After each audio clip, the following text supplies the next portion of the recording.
Hello everyone, मैं हूं आदर्श। स्वागत करते हैं आप सभी का आपके इस इन्फोटेनिंग चैनल द डॉग्स टेस्ट पे। जैसा कि आप सबको पता है कि हम एक सेल बायोलॉजी की सीरीज़ लेकर चल रहे हैं, जिसमें हमने अभी तक 4 लेक्चर्स कवर किए हुए हैं। पहले लेक्चर में हमने पढ़ा था कि सेल क्या होता है, दूसरे लेक्चर में हम प्लाज्मा मेम्ब्रेन के बारे में पढ़े थे, थर्ड लेक्चर में हम न्यूक्लियस के बारे में पढ़े थे और फोर्थ लेक्चर में हमने इंडोप्लाज्मिक रेटिकुलम स्टार्ट किया था, जिसमें हम रफ इंडोप्लाज्मिक रेटिकुलम पढ़ चुके हैं और आज हम पढ़ने जा रहे हैं स्मूथ इंडोप्लाज्मिक रेटिकुलम। ठीक है, तो हम जब रफ इंडोप्लाज्मिक रेटिकुलम यानी इंडोप्लाज्मिक रेटिकुलम पढ़ रहे थे तो उसमें हमने उसका इंट्रोडक्शन दिया था कि क्या होता है इंडोप्लाज्मिक रेटिकुलम। तो हमने बताया था कि इंडोप्लाज्मिक रेटिकुलम एक नेटवर्क होता है फ्लैटेंड सेक्स, ट्यूब्यूल्स और वेसिकल्स का। जो हमारा इंडोप्लाज्मिक रेटिकुलम होता है वो दो टाइप का होता है, rough endoplasmic reticulum, smooth endoplasmic reticulum. Rough endoplasmic reticulum वो होते हैं जिनके सरफेस पे क्या राइबोसोम्स लगे होते हैं, और स्मूथ इंडोप्लाज्मिक रेटिकुलम वो होते हैं जिनके सरफेस पे राइबोसोम्स नहीं लगे होते हैं। ठीक है, बेसिक अंडरस्टैंडिंग है दोनों के डिफ्रेंशिएट करने के लिए। अब रफ एंडोप्लाज्मिक रेटिकुलम क्या होता है, इसके लिए आप मेरा लेक्चर नंबर 4 देख सकते हैं। ठीक है, अब हम आज पढ़ने जा रहे हैं स्मूथ एंडोप्लाज्मिक रेटिकुलम क्या होता है। देखिए, स्मूथ एंडोप्लाज्मिक रेटिकुलम और रफ एंडोप्लाज्मिक रेटिकुलम में बहुत बेसिक सा डिफरेंस है। अगर हम एक वर्ड या एक लाइन में समझना चाहें तो क्या वो डिफरेंस है कि जो हमारा रफ एंडोप्लाज्मिक रेटिकुलम होता है उसके सरफेस पे क्या लगा हुआ होता है, उसके सरफेस पे राइबोसोम्स लगे होते हैं। उसके सरफेस पे क्या लगे होते हैं, राइबोसोम्स लगे होते हैं। वहीं पे जो आपका स्मूथ एंडोप्लाज्मिक रेटिकुलम होता है उसके सरफेस पे राइबोसोम्स नहीं लगे होते हैं। ये तो एक डिफरेंस एक हो गया, एक डिफरेंस ये। दूसरा डिफरेंस क्या है जो कि बहुत इंपॉर्टेंट और प्राइमरी डिफरेंस होता है कि जो हमारा रफ एंडोप्लाज्मिक रेटिकुलम होता है वो प्रोटीन सिंथेसिस करता है। जो हमारा रफ एंडोप्लाज्मिक होता है वो प्रोटीन सिंथेसिस करता है, और जो आपका स्मूथ एंडोप्लाज्मिक रेटिकुलम होता है वो लिपिड सिंथेसिस करता है। अब हम जानते हैं कि कैसे करता है, आइए समझते हैं। अब देखिए, हमारा जो मान लीजिए ये एक सेल है, ठीक है, एक सेल है, ये एक पूरा सेल है। सेल के अंदर हमारा क्या पाया गया, स्मूथ एंडोप्लाज्मिक रेटिकुलम। ठीक, सेल के अंदर हमारा स्मूथ एंडोप्लाज्मिक रेटिकुलम है। इतना समझ में आया। अब सेल के जो साइटोसोल होता है, सेल के अंदर जो लिक्विड होती है उसको हम साइटोसोल बोलते हैं, जिसमें ऑर्गेनेल्स होते हैं। जब सारे ऑर्गेनेल्स को मिला करके उस लिक्विड का नाम साइटोप्लाज्म होता है। अगर उस सारे ऑर्गेनेल्स को हम बाहर निकाल दें, सिर्फ उस लिक्विड का नाम लें, तो उसको हम साइटोसोल कहते हैं। तो उसी साइटोसोल में क्या होता है, एसिटाइल कोए नाम का एक मॉलिक्यूल होता है। अब ये एसिटाइल कोए क्या है, ये भी एक क्वेश्चन है। एसिटाइल कोए जो होता है वो उसका फॉर्मेशन होता है हमारे माइटोकॉन्ड्रिया के मैट्रिक्स में, जिसको हम कहते हैं माइटोकॉन्ड्रियल मैट्रिक्स में एसिटाइल कोए का फॉर्मेशन होता है। ये क्या काम करता है, ये एक मॉलिक्यूल है जो हमारे माइटोकॉन्ड्रियल मैट्रिक्स में बनता है, और ये क्या करता है, क्रेब्स साइकिल में एटीपी जनरेट करने में हेल्प करता है। ठीक है, ये इसका इंट्रोडक्शन हो गया। बाकी और क्या है एसिटाइल कोए, आने वाले लेक्चर्स में जब हम और भी फर्दर पढ़ेंगे, क्रेब्स साइकिल वगैरह पढ़ेंगे, सारी चीज़ें पढ़ेंगे तो उसमें हम जानेंगे। अभी इतना जानिए कि एसिटाइल कोए एक मॉलिक्यूल है जो कि माइटोकॉन्ड्रियल मैट्रिक्स में बनता है, जो कि क्रेब्स साइकिल में एटीपी जनरेट करने के लिए हेल्प करता है। ठीक है, अभी यहाँ पे क्या किस में प्रेजेंट है, साइटोसोल में प्रेजेंट है। अब जानते हैं इसका रोल क्या है। ठीक है, हमने क्या जाना कि आपका जो स्मूथ एंडोप्लाज्मिक रेटिकुलम है वो क्या बनाता है, लिपिड सिंथेसाइज करता है। क्या सिंथेसाइज करता है, लिपिड। ठीक है, अब क्या होगा, एसिटाइल कोए जो होगा वो क्या होगा, वो हमारे एंडोप्लाज्मिक रेटिकुलम में आता है। कैसे सिंथेसाइज करता है वही जान रहे हैं कि एसिटाइल कोए जो होगा वो किसी चैनल के थ्रू हमारे एंडोप्लाज्मिक रेटिकुलम में आएगा। ठीक है, एसिटाइल कोए साइटोसोल से हमारे एंडोप्लाज्मिक रेटिकुलम में किसी चैनल के थ्रू आएगा। ठीक, अब यहाँ पे ये आएगा एसिटाइल कोए यहाँ पे आ गया। ठीक है, अब क्या होगा, ये जो स्मूथ एंडोप्लाज्मिक रेटिकुलम है उसके अंदर एंजाइम्स होते हैं, बहुत सारे एंजाइम्स होते हैं। तो इसका इन एंजाइम्स के साथ बहुत एंजाइमेटिक स्टेप्स होते हैं, जो बहुत सारे रिएक्शंस वगैरह होता है। होने के बाद ये कुछ यहाँ से इस प्रोसेस से गुजरता है, मॉडिफिकेशंस होती हैं बहुत सारी एसिटाइल कोए की। फिर इस प्रोसेस से गुजरने के बाद ये क्या बनाता है, ये 3 चीज़ें बनाता है। क्या बनाता है, 3 चीज़ें बनाता है। क्या क्या बनाता है, एक तो बनाता है फैटी एसिड। क्या बनाता है, फैटी एसिड।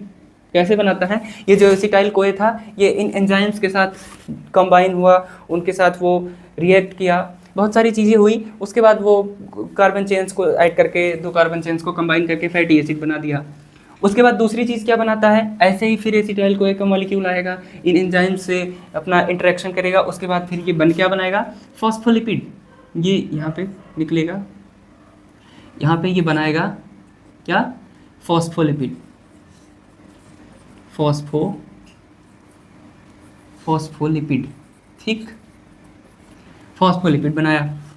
और क्या बनाएगा, और फिर एसिटाइल कोए का मॉलिक्यूल ऐसे यहाँ से साइटोसोल से अंदर जाएगा, उसके बाद यहाँ पे फिर बहुत सारे एंजाइम से इंटरेक्ट करेगा, उसके बाद फिर ये क्या बनाएगा, ये एक और मॉलिक्यूल बनाएगा, एक और चीज़ बनाएगा, उसको क्या बोलेंगे, उसको हम बोलेंगे कोलेस्ट्रॉल। कोलेस्ट्रॉल क्या बनाया, फैटी एसिड बनाया, फॉस्फोलिपिड बनाया, कोलेस्ट्रॉल बनाया। अब ये सारी चीज़ें क्या है, फैटी एसिड किस काम में आएगा, फैटी एसिड से आपका क्या बनेगा, ट्राइग्लिसराइड बनेगा, और क्या बनेगा, और आपका एटीपी बनेगा, फैटी एसिड को यूटिलाइज करके एटीपी बनाते हैं, ठीक। ये सारी चीज़ें आगे पढ़ेंगे। फॉस्फोलिपिड क्या बनाएगा, फॉस्फोलिपिड हमने प्लाज्मा मेम्ब्रेन में बताया था कि आपका जो प्लाज्मा मेम्ब्रेन होता है वो बाई लेयर, फॉस्फोलिपिड के बाई लेयर से बना हुआ होता है। किससे बना हुआ होता है, फॉस्फोलिपिड के बाई लेयर से। फॉस्फोलिपिड के 2 लेयर को मिला करके आपका सेल मेम्ब्रेन बना हुआ होता है। तो यहाँ पे उसका फॉस्फोलिपिड की सिंथेसिस कहाँ से हुई, फॉस्फोलिपिड कहाँ पे बना, आपके स्मूथ एंडोप्लाज्मिक रेटिकुलम में बना, ठीक। ये कहाँ बना, इससे क्या बनेगा, सेल मेम्ब्रेन बनेगा, सेल मेम्ब्रेन बनेगा। अब कोलेस्ट्रॉल, कोलेस्ट्रॉल से क्या होता है, कोलेस्ट्रॉल कहाँ कहाँ काम आएगा आपका, कोलेस्ट्रॉल जो है, सबसे पहले हम अगर अपने प्रीवियस लेक्चर्स को हम रिकॉल करें, हमने सेल मेम्ब्रेन में बताया था कि जो आपका सेल मेम्ब्रेन या प्लाज्मा मेम्ब्रेन है उसमें फ्लेक्सिबिलिटी होती है। उसमें फ्लेक्सिबिलिटी क्यों होती है, क्यों होती है, कुछ दिमाग में आया, नहीं आया, जानते हैं, क्योंकि कोलेस्ट्रॉल की वजह से होता है। हमने अपने सेकंड लेक्चर जब हमने अपने सेकंड लेक्चर में बताया है, जब प्लाज्मा मेम्ब्रेन हम पढ़ रहे थे, उसमें हमने बताया था कि जो आपका प्लाज्मा मेम्ब्रेन है वो फ्लेक्सिबल होता है, वो किसकी वजह से होता है, वो कोलेस्ट्रॉल की वजह से होता है। तो ये चीज़ आप ध्यान रखिएगा। आपसे अगर कोई ये क्वेश्चन पूछता है कि ये जो आपका प्लाज्मा मेम्ब्रेन या सेल मेम्ब्रेन है उसमें फ्लेक्सिबिलिटी किसकी वजह से आती है, तो वो उसका रीज़न है कोलेस्ट्रॉल। उसमें कोलेस्ट्रॉल प्रेजेंट होता है जिसकी वजह से आपका प्लाज्मा मेम्ब्रेन फ्लेक्सिबल होता है, ठीक है। क्या किया, कोलेस्ट्रॉल क्या किया, प्लाज्मा मेम्ब्रेन में था, प्लाज्मा मेम्ब्रेन में आया, और क्या करेगा, बाइल एसिड बनाएगा। क्या बनाएगा, बाइल एसिड, बाइल एसिड जो आपके डाइजेशन में हेल्प करता है, जो आपके लीवर में सिंथेसाइज होता है, वो भी किससे बनता है, वो भी कोलेस्ट्रॉल से बनता है। और क्या काम करता है कोलेस्ट्रॉल, और सेक्स हार्मोन्स बनाने में हेल्प करता है, सेक्स हार्मोन्स बनाता है। और क्या बनाता है, स्टेरॉइड हार्मोन्स बनाता है, स्टेरॉइड हार्मोन्स। क्या चीज़, प्लाज्मा मेम्ब्रेन में भी हमारा कोलेस्ट्रॉल होता है, बाइल एसिड भी कोलेस्ट्रॉल से बनता है, सेक्स हार्मोन्स भी कोलेस्ट्रॉल से बनते हैं, स्टेरॉइड हार्मोन्स भी कोलेस्ट्रॉल से ही बनते हैं। अब क्या बनाया, आपका स्मूथ एंडोप्लाज्मिक रेटिकुलम कितना इंपॉर्टेंट है आपको समझ में आया। आपका smooth endoplasmic reticulum acetyl CoA cytosol से अंदर गया, acetyl CoA smooth endoplasmic reticulum में अंदर गया, वहाँ पे उसमें बहुत सारे एंजाइमेटिक स्टेप्स हुए, एंजाइम से इंटरेक्ट किया, उसके बाद वो क्या बनाया, फैटी एसिड बनाया। फैटी एसिड किस चीज़ में हेल्प करता है, ट्राइग्लिसराइड बनाने में हेल्प करता है, एटीपी बनाने में हेल्प करता है। और क्या बनाया, दूसरा चीज़ आपका स्मूथ एंडोप्लाज्मिक रेटिकुलम, और क्या सिंथेसाइज किया, फॉस्फोलिपिड, फॉस्फोलिपिड सिंथेसाइज किया। तो फॉस्फोलिपिड कहाँ पे काम करता है, वो आपका सेल मेम्ब्रेन में काम करता है। सेल मेम्ब्रेन आपका जो फॉस्फोलिपिड की बाई लेयर होती है वो सेल मेम्ब्रेन बनाती है, ठीक है। फिर और क्या बनाया, और कोलेस्ट्रॉल बनाया। कोलेस्ट्रॉल भी बहुत जगह रोल प्ले करता है, कोलेस्ट्रॉल का भी बहुत हमारे बॉडी में बहुत इंपॉर्टेंट रोल्स होते हैं, जैसे कि प्लाज्मा मेम्ब्रेन की फ्लेक्सिबिलिटी में काम करता है, बाइल एसिड बनते हैं, सेक्स हार्मोन्स बनते हैं, स्टेरॉइड हार्मोन्स बनते हैं। इतनी सारी चीज़ें समझ में आई। अब हम एक चीज़ बताते हैं कि अगर ये सारी चीज़ें हैं, plasma membrane, bile acid, sex hormone, steroid hormone, ये सारी चीज़ें बन रही हैं, तो ये सारी चीज़ें किसी ऑर्गन में ही बन रही होंगी, किसी बेसिक एक ऑर्गन में बन रही होंगी। तो जिस ऑर्गन में ये सारी चीज़ें बनती हैं उन ऑर्गन्स में आपका जो SER यानी स्मूथ एंडोप्लाज्मिक रेटिकुलम होता है वो एक्सेस होता है, यानी रिच इन क्वांटिटी होता है, उसकी क्वांटिटी उसमें ज़्यादा होती है, ठीक है, समझ में आया। तो हम बात करते हैं सेक्स हार्मोन्स। अब सेक्स हार्मोन्स कहाँ बनते हैं, सेक्स हार्मोन टेस्टिस में बनते हैं, ओवरीज में बनते हैं। मेल के केस में टेस्टिस में बनते हैं, फीमेल के केस में ओवरीज में बनते हैं। तो अगर हम मानते हैं ओवरीज और टेस्टिस में बनते हैं, तो इससे हमको ये चीज़ समझ में आई कि जो आपका जो टेस्टिस है उसमें भी ACR ज़्यादा होगा, यानी एक्सेस होगा, उसकी क्वांटिटी ज़्यादा होगी। और जो ओवरी है उसमें भी ACR ज़्यादा होगा। ठीक, इतना समझ में आया? एक सेकेंड इसको इरेज कर लेते हैं, अगर आप स्क्रीनशॉट लेना चाहें तो ले सकते हैं। ठीक, अब हम ये समझते हैं कि किस किस ऑर्गन में ये ज़्यादा होता है, यानी एक्सेस क्वांटिटी में पाया जाता है। ठीक है, किस किस ऑर्गन में ये एक्सेस क्वांटिटी में पाया जाता है? किस में पाया जाता है? टेस्टिस में और ओवरीज में पाया जाता है। टेस्टिस में क्या बनाता है? सेक्स हार्मोन्स बनाता है। टेस्टिस में क्या बनेगा? Sex hormone testosterone.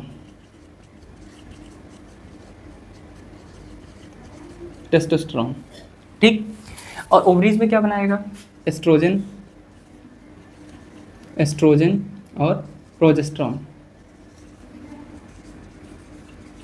क्या बनाया?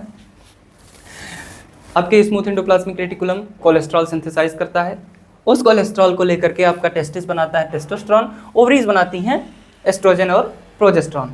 समझ में आया? और दूसरा क्या? Adrenal cortex. दूसरा क्या है? दूसरा कौन सा ऑर्गन है? टेस्टिस में, ओवरीज में पाया गया ACR ज़्यादा क्वांटिटी में, और किस में पाया जाएगा? Adrenal cortex. एड्रिनल कॉर्टेक्स क्या होता है? एड्रिनल कॉर्टेक्स हमारे एड्रिनल ग्लैंड का जो अपर सरफेस होता है उसी को हम एड्रिनल कॉर्टेक्स बोलते हैं। उसमें क्या होता है? ACR एक्सेस होता है, यानी रिच होता है, उसमें ACR ज़्यादा क्वांटिटी में पाया जाता है। अब क्या होता है इसमें स्टेरॉइड हार्मोन का फॉर्मेशन होता है। जैसे कौन कौन से? Cortisol, aldosterone. ठीक, क्या बनाया? एड्रिनल कॉर्टेक्स जो था वो क्या किया? एड्रिनल कॉर्टेक्स जो था उसके अंदर, एड्रिनल कॉर्टेक्स जो है उसमें जो सेल्स हैं उसके अंदर ACR ज़्यादा क्वांटिटी में पाया जाता है, इसलिए वो क्या करता है? वहाँ पे कोलेस्ट्रॉल का फॉर्मेशन करता है, यानी सिंथेसाइज करता है। जब कोलेस्ट्रॉल को सिंथेसाइज करेगा, उस कोलेस्ट्रॉल को यूज़ करके एड्रिनल कॉर्टेक्स में क्या बनेगा? कॉर्टिसोल और एल्डोस्टेरोन हार्मोन बनेगा। ठीक है, समझ में आया?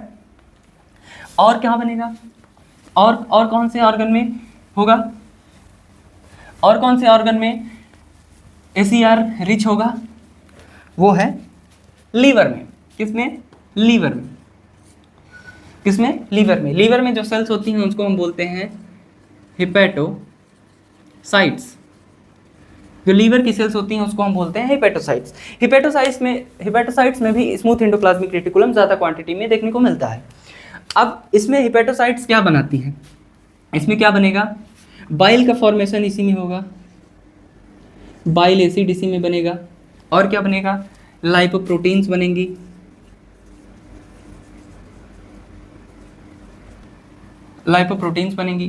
और कौन कौन सी लाइपोप्रोटीन्स? जैसे आप कभी किसी का रिपोर्ट देखते हैं लिपिड प्रोफाइल का, तो उसमें आपको कुछ पैरामीटर्स मिलते हैं, जैसे LDL, VLDL और HDL। ये पैरामीटर्स आप जब किसी का लिपिड प्रोफाइल कराते हैं तो उसमें ये पैरामीटर्स देखने को मिलते हैं। ये क्या है? ये लाइपोप्रोटीन्स हैं। ये कहाँ पे बनते हैं? ये हिपैटोसाइट्स में बनते हैं। हिपैटोसाइट्स में कहाँ से बनते हैं? हिपैटोसाइट्स में जब आपका स्मूथ एंडोप्लाज्मिक रेटिकुलम है, जब वो कोलेस्ट्रॉल को सिंथेसाइज करता है, उस कोलेस्ट्रॉल का यूज़ करके हिपैटोसाइट्स में बाइल एसिड बनता है, लाइपोप्रोटीन्स बनते हैं। कौन कौन से लाइपोप्रोटीन्स? कैसे लाइपोप्रोटीन्स? जैसे LDL, VLDL, HDL, कुछ इस तरह के लाइपोप्रोटीन बाइल एसिड बनता है। ठीक है, इतना समझ में आया?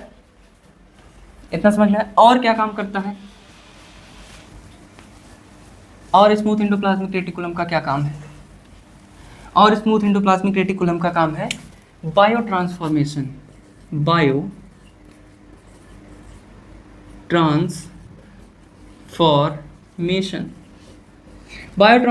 से आप क्या समझते हैं? बड़ा सा नाम है, सुन के थोड़ा सा अजीब लग रहा होगा कि ये क्या आ गया, लेकिन बड़ी चीज़ है, बहुत इंपॉर्टेंट प्रोसेस होता है। एक मेटाबॉलिज्म है। ये किस चीज़ का मेटाबॉलिज्म है? ये हमारे जो बॉडी में हम जो दवा खाते हैं, यानी ड्रग्स, या हमारी बॉडी में कोई टॉक्सिन्स है, उसको मेटाबोलाइज करने के प्रोसेस को ही हम बायो ट्रांसफॉर्मेशन कहते हैं। अब इसमें हमारे स्मूथ एंडोप्लाज्मिक रेटिकुलम का बहुत ही मेजर रोल होता है, बहुत ही इंपॉर्टेंट रोल होता है। कैसे? बायो ट्रांसफॉर्मेशन समझ लेते हैं क्या है। जैसे कि आप कोई ड्रग या टॉक्सिन लेते हैं या अल्कोहल लेते हैं, तो आपके जब लीवर के कांटेक्ट में आता है तो क्या होता है कि वो स्मूथ एंडोप्लाज्मिक रेटिकुलम की प्रोसेस से वो एक क्या बना देता है, वो वाटर सॉल्युबल सब्सटेंस बना देता है। जैसे आप कोई कॉम्प्लेक्स चीज़ खा रहे हैं, कोई कॉम्प्लेक्स टॉक्सिन ड्रग या है जो आपके स्टमक में गई, वहाँ पे वो सॉल्युबिलिटी उसकी अच्छी नहीं है, वो वाटर सॉल्युबल नहीं है। और वाटर सॉल्युबल नहीं होगा तो उसको एक्सक्रीट करने में दिक्कत होगी, उसको एक्सक्रीट करने में प्रॉब्लम होगी। तो बायो ट्रांसफॉर्मेशन में क्या होता है कि वही जो ड्रग होते हैं, वही जो टॉक्सिन होती है, वही अल्कोहल, उसको ये क्या करता है, उसको वो वाटर सॉल्युबल बना देता है। क्यों वाटर सॉल्युबल बना देता है? जिससे वो ईजिली एक्सक्रीट हो सके बाई पूप और बाई यूरिन, ठीक है। उसी को हम बायो ट्रांसफॉर्मेशन कहते हैं। समझते हैं कैसे? मानते हैं ये स्ट्रक्चर बनाते हैं। बायो ट्रांसफॉर्मेशन प्रोसेस कैसे होता है, देखिए मान लीजिए ये आपका लीवर है, ठीक है। मान लीजिए ये आपका लीवर है, यहाँ पे आपके ये सेल हैं और सेल के अंदर आपके प्रेजेंट है क्या, SER प्रेजेंट है, ठीक है। इसमें क्या होता है, मानते हैं अगर हम उस सेल को जूम करते हैं, SER को बाहर निकालते हैं, तो जब आपके लीवर के यानी हिपेटोसाइट के कांटेक्ट में ड्रग्स आते हैं, ड्रग आए, अल्कोहल आया या टॉक्सिन आया, क्या होता है, ये अल्कोहल या टॉक्सिन क्या करेगा, ये अल्कोहल या टॉक्सिन या ड्रग किसी चैनल के थ्रू आपके स्मूथ एंडोप्लाज्मिक रेटिकुलम के अंदर जाएगा। अब स्मूथ एंडोप्लाज्मिक रेटिकुलम के अंदर एक स्पेसिफिक टाइप का एंजाइम पाया जाएगा, जिसका नाम होता है CYP450 यानी 450। इसको हम कहते हैं साइटोक्रोम P450। क्या कहते हैं इसको हम, इसका नाम है साइटोक्रोम P450। ये एक टाइप का एंजाइम हमारे स्मूथ एंडोप्लाज्मिक रेटिकुलम में पाया जाता है। तो जब ड्रग्स, अल्कोहल या टॉक्सिन कोई चीज़ें आती हैं तो इससे इंटरेक्ट करती हैं, इस एंजाइम से इंटरेक्ट करती हैं, और इस एंजाइम से जब इंटरेक्ट करती हैं, इंटरेक्ट करके ये इन सारी चीज़ों को, इन कॉम्प्लेक्स चीज़ों को वाटर सॉल्युबल बना देती हैं। क्या बना देती हैं, यहाँ से ये वाटर सॉल्युबल बना देती हैं, वाटर सॉल्युबल बना देती हैं। क्या बना देती हैं, वाटर सॉल्युबल। अब वाटर सॉल्युबल बनाने की क्या ज़रूरत है, वाटर सॉल्युबल बनाने का यही ज़रूरत है क्योंकि जब तक ये वाटर सॉल्युबल नहीं होगा तब तक ये इजीली एक्सक्रीट नहीं हो पाएगा। तो इसलिए किसी चीज़ को या किसी टॉक्सिन, ड्रग या अल्कोहल को एक्सक्रीट करने के लिए हमारा जो लीवर है, लीवर के जो सेल्स हैं उसमें प्रेजेंट, हिपेटोसाइट सेल में प्रेजेंट जो आपका स्मूथ एंडोप्लाज्मिक रेटिकुलम है, वो क्या करेगा, वो एक स्पेसिफिक एंजाइम साइटोक्रोम P450 के थ्रू उसको वाटर सॉल्युबल बना देगा। इसी पूरे कंप्लीट प्रोसेस को हम बायो ट्रांसफॉर्मेशन बोलते हैं। तो ये बायो ट्रांसफॉर्मेशन प्रोसेस कहाँ पे होता है, आपके स्मूथ एंडोप्लाज्मिक रेटिकुलम में होता है, ठीक, स्मूथ एंडोप्लाज्मिक रेटिकुलम में होता है। और क्या करता है, क्या क्या किया अभी तक आपका smooth endoplasmic reticulum, fatty acid का सिंथेसिस किया, उससे क्या बना, ट्राइग्लिसराइड बने, ATP बना, और क्या हुआ, दूसरा क्या बना, फॉस्फोलिपिड का सिंथेसिस किया आपके स्मूथ एंडोप्लाज्मिक रेटिकुलम में, जिससे आपका सेल मेम्ब्रेन बना। और क्या किया आपके स्मूथ एंडोप्लाज्मिक रेटिकुलम में, कोलेस्ट्रॉल का सिंथेसिस किया, किसका, कोलेस्ट्रॉल का सिंथेसिस किया। वहाँ पे क्या बनाया उसने, कोलेस्ट्रॉल से आपका बना बाइल एसिड, प्लाज्मा मेम्ब्रेन की फ्लेक्सिबिलिटी कोलेस्ट्रॉल से आई, और क्या बना, सेक्स हार्मोन, स्टेरॉइड हार्मोन्स, ये सारी चीज़ें बनी। उसके बाद ये सारी चीज़ें हुई, अब क्या किया, बायो ट्रांसफॉर्मेशन हुआ। बायो ट्रांसफॉर्मेशन क्या होता है, किसी कॉम्प्लेक्स चीज़ को जब हमारा लीवर वाटर सॉल्युबल बना देता है उसी को हम बायो ट्रांसफॉर्मेशन कहते हैं। और ये बायो ट्रांसफॉर्मेशन का प्रोसेस एक स्पेसिफिक एंजाइम या एक स्पेसिफिक एंजाइम से होता है, उसको हम कहते हैं साइटोक्रोम P450, ठीक, उसका नाम है। ये सारा प्रोसेस हुआ लीवर में, ठीक। और क्या काम करता है, और आपका जो आपका SER है और क्या काम करता है, ग्लूकोज रिलीज में हेल्प करता है, ग्लूकोज रिलीज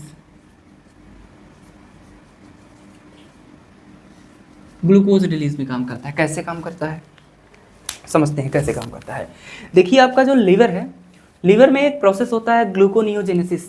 कौन सा प्रोसेस होता है? ग्लूकोनियोजेनेसिस। ग्लूकोनियोजेनेसिस का मतलब ग्लूकोज का फॉर्मेशन ऐसे चीज़ों से जो कि कार्बोहाइड्रेट ना हो, जैसे फैटी एसिड्स। फैटी एसिड से आपका कार्बोहाइड्रेट वो ग्लूकोज बनाना, वो ग्लूकोनियोजेनेसिस के थ्रू बनेगा। लैक्टेट से इन सारी चीज़ों से, जो अमाइनो एसिड से इन सारी चीज़ों से जो आपका ग्लूकोज बनेगा, उस प्रोसेस को हम कहते हैं ग्लूकोनियोजेनेसिस, और ये प्रोसेस आपके होता है लीवर में। ठीक है, ये होता है आपके लीवर में। अब क्या है, मान लीजिए ये आपका कोई सेल है, ठीक। अब सेल के अंदर क्या है? स्मूथ एंडोप्लाज्मिक रेटिकुलम प्रेजेंट है। सेल के अंदर स्मूथ एंडोप्लाज्मिक रेटिकुलम प्रेजेंट है। सेल के अंदर स्मूथ एंडोप्लाज्मिक रेटिकुलम प्रेजेंट है। क्या होगा? हाँ, क्या होगा? स्मूथ एंडोप्लाज्मिक रेटिकुलम है। अब जैसे ही कोई ग्लूकोज आया, यहाँ से ये ग्लूकोज था, ये ग्लूकोज अंदर आया, ठीक, ग्लूकोज अंदर आया। अब जैसे ही कोई ग्लूकोज हमारे सेल के अंदर आया, हेपेटोसाइट्स के अंदर आया, मतलब किसी प्रोसेस से आया, ऐसा समझते हैं, तो उसमें कुछ प्रोसेस होंगे, कुछ रिएक्शंस होंगे, और वो बन जाएगा G6 फॉस्फेट। क्या बन जाएगा? G6 phosphate. ग्लूकोज नॉर्मल आया था, G6 फॉस्फेट आया। अब इस ग्लूकोज को बाहर निकालना है। तो कैसे निकलेगा? देखिए, समझिए, ग्लूकोज या सेल के अंदर आएगा सिर्फ ग्लूकोज के फॉर्म में, बाहर भी जाएगा तो सिर्फ ग्लूकोज के ही फॉर्म में जाएगा, ना कि G6 के फॉर्म में जाएगा। तो क्या होता है, कैसे होता है, समझते हैं। ये ग्लूकोज जो है G6 में कैसे कन्वर्ट हुआ? इसमें ग्लूकोकाइनेज नाम का एक रिएक्शन हुआ, उस रिएक्शन से ये क्या बन गया? ग्लूकोज 6 फॉस्फेट बन गया। अब क्या होगा? इसको बाहर जाना है, इसको बाहर जाने के लिए इसको ग्लूकोज के फॉर्म में होना होगा, लेकिन ये कैसे जाएगा? कैसे होगा ग्लूकोज के फॉर्म में? तब आपका रोल आता है स्मूथ एंडोप्लाज्मिक रेटिकुलम का। अब ये क्या करेगा? ये आपके स्मूथ एंडोप्लाज्मिक रेटिकुलम में जाएगा। स्मूथ एंडोप्लाज्मिक रेटिकुलम में कुछ एंजाइम्स होती हैं। अब ये एंजाइम क्या करेगा? इस एंजाइम का नाम है फॉस्फेटेज।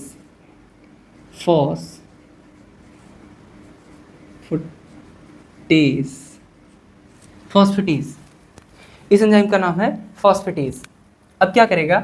जब G6 फॉस्फेट आपके स्मूथ एंडोप्लाज्मिक रेटिकुलम में आएगा और इस एंजाइम से इंटरेक्ट करेगा, तो ये क्या करेगा? ये एंजाइम क्या करेगा? फॉस्फेट ग्रुप को ब्रेक डाउन कर देगा, और क्या बचेगा? ग्लूकोज, और उस ग्लूकोज को ये बाहर कर देगा। और जब ग्लूकोज नॉर्मल ग्लूकोज के फॉर्म में हो जाएगा, तो ये इसलिए बाहर हो जाएगा। तो ये क्या आपका स्मूथ एंडोप्लाज्मिक किस में काम करता है? ग्लूकोज रिलीज में भी हेल्प करता है। इतना चीज़ समझ में आया? क्या क्या काम किया आपका smooth endoplasmic reticulum? Smooth endoplasmic lipid का सिंथेसिस किया। लिपिड में क्या क्या? फैटी एसिड, फॉस्फोलिपिड्स और कोलेस्ट्रॉल। ठीक, कोलेस्ट्रॉल से बहुत सारी चीज़ें बनी। फिर उसके बाद बायो ट्रांसफॉर्मेशन हुआ, फिर ग्लूकोज रिलीज में हेल्प किया। और क्या काम करता है? और कैल्शियम स्टोरेज में काम करता है। किस में? कैल्शियम स्टोरेज में। किस में? कैल्शियम स्टोरेज में काम करता है। कैल्शियम स्टोरेज में हेल्प करता है। देखिए, कैल्शियम स्टोरेज में एक काम करता है। जो आपकी मसल सेल्स होती हैं, उसमें एक स्पेसिफिक टाइप का एंडोप्लाज्मिक रेटिकुलम प्रेजेंट होता है। जिसका नाम होता है सार्कोप्लाज्मिक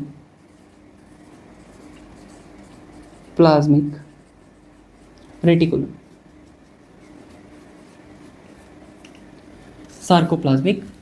ठीक है। जो आपकी मसल सेल्स होती हैं, उसके अंदर जो स्मूथ एंडोप्लाज्मिक रेटिकुलम होता है, वो एक स्पेसिफिक टाइप का होता है, उसका नाम होता है सार्कोप्लाज्मिक रेटिकुलम। ये क्या काम करता है? ये कैल्शियम को स्टोर करके रखता है। जब हमारे मसल को कॉन्ट्रैक्ट करना होता है, तो जो आपका सार्कोप्लाज्मिक रेटिकुलम कैल्शियम को स्टोर करके रखता है, वो वहाँ से रिलीज़ करता है, क्योंकि मसल कॉन्ट्रैक्शन में कैल्शियम की ज़रूरत पड़ती है। तो आपका स्मूथ एंडोप्लाज्मिक रेटिकुलम और क्या किया, कैल्शियम स्टोरेज किया। ठीक, ये सारी चीज़ें हुई स्मूथ एंडोप्लाज्मिक रेटिकुलम में। ठीक है, ठीक है, एक बार रिकॉल करते हैं क्या क्या पढ़ा हमने यार। स्मूथ एंडोप्लाज्मिक रेटिकुलम था, स्मूथ एंडोप्लाज्मिक रेटिकुलम था, उसमें क्या हुआ, एसिटाइल कोई हमारे साइटोसोल में था, वो आया, उसमें एंजाइमेटिक रिएक्शंस हुई, उस पर उसके बाद क्या किया उसने, फैटी एसिड का सिंथेसिस किया, फॉस्फोलिपिड का सिंथेसिस किया, कोलेस्ट्रॉल का सिंथेसिस किया। ठीक, अब उन सारी चीज़ों से बहुत सारी चीज़ें बनी, फैटी एसिड से ट्राइग्लिसराइड बने, एटीपी बना, फॉस्फोलिपिड से आपके प्लाज्मा मेम्ब्रेन बने, सेल मेम्ब्रेन बने, और कोलेस्ट्रॉल से बाइल एसिड बना, सेक्स हार्मोन्स बने, स्टेरॉइड हार्मोन्स बने, और क्या, प्लाज्मा मेम्ब्रेन की फ्लेक्सिबिलिटी में हेल्प किया। ये सारी चीज़ें हुई। और क्या किया, बायो ट्रांसफॉर्मेशन हुआ।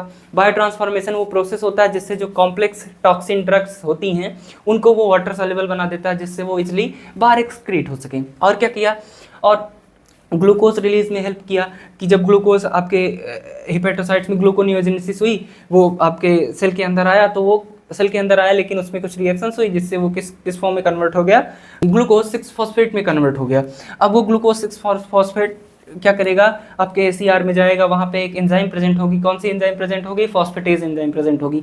उस एंजाइम से जाके इंटरेक्ट करेगा जिससे फॉस्फेट ग्रुप टूट जाएगा और आपका ग्लूकोज जो है वो बाहर आ जाएगा, यानी ग्लूकोज रिलीज करने में भी आपका एसीआर हेल्प किया। और क्या किया, कैल्शियम स्टोरेज में काम किया। जो आपकी मसल सेल्स होती हैं, मसल सेल्स के अंदर एक स्पेसिफिक टाइप का स्मूथ एंडोप्लाज्मिक रेटिकुलम होता है जिसका नाम होता है सार्कोप्लाज्मिक रेटिकुलम। वो क्या काम करता है, वो कैल्शियम को स्टोर करके रखता है, जब आपकी मसल कॉन्ट्रैक्ट होती हैं तब वो कैल्शियम को रिलीज करता है। ठीक है, ये सारी चीज़ें समझ में आई। तो ये था आपका स्मूथ एंडोप्लाज्मिक रेटिकुलम। इससे पहले हम रफ एंडोप्लाज्मिक रेटिकुलम पढ़ चुके हैं लेक्चर नंबर 4 में।